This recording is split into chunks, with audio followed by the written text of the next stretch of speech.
kita sepakat cari duit itu lebih mudah daripada sholat khusyuk.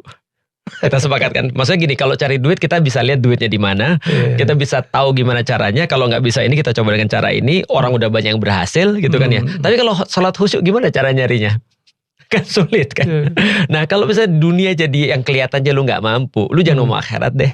Karena di dalam Islam jelas-jelas dikatakan bahwa akhirat itu adalah hasil daripada cara respons kita tentang dunia. Nah jadi, coba bayangin kalau orang muslim berpikir dengan benar. Bayangin ya, saya pernah bikin video mengquote statementnya dari Bill Gates ya. Masih ingat gitu ya. If you born poor, it's not a mistake. But if you die poor, that's your mistake. Betul. Ya kan, kalau kita lahir jadi anak orang miskin ya itu takdir tuh, bukan salah kita. Tapi kalau mati dalam keadaan miskin, kita salah karena kita punya choice. Saya itu wah keren banget. Betul. Saya pernah bikin konten, jangan jadi orang miskin, nggak ada yang kasihan, capek, gitu. Ibadah aja jangan-jangan kita juga nggak bisa sempurna. Minimal kan mungkin nggak bisa naik haji lah ya. Benar. Wah itu yang komennya, Mas Helmi kok ngomongnya tentang kaya-kaya. Yang penting itu masuk surga atau enggak. Sulit saya menerangkannya. Nah, kasih tahu, kalau lu kaya aja nggak bisa, gimana mau masuk surga?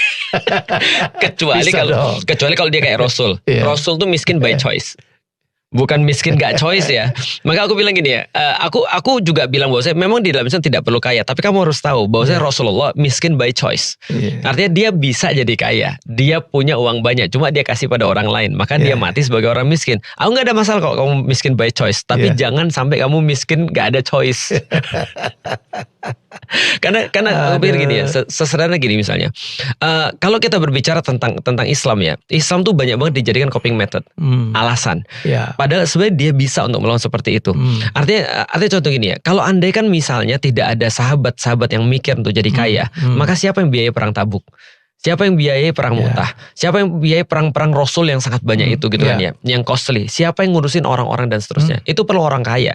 Dan kita tahu di awal-awal sebelum Islam dipraktekkan dalam bentuk yang penuh pun, Abu Bakar yang funding dan membayar orang-orang yang supaya masuk Islam.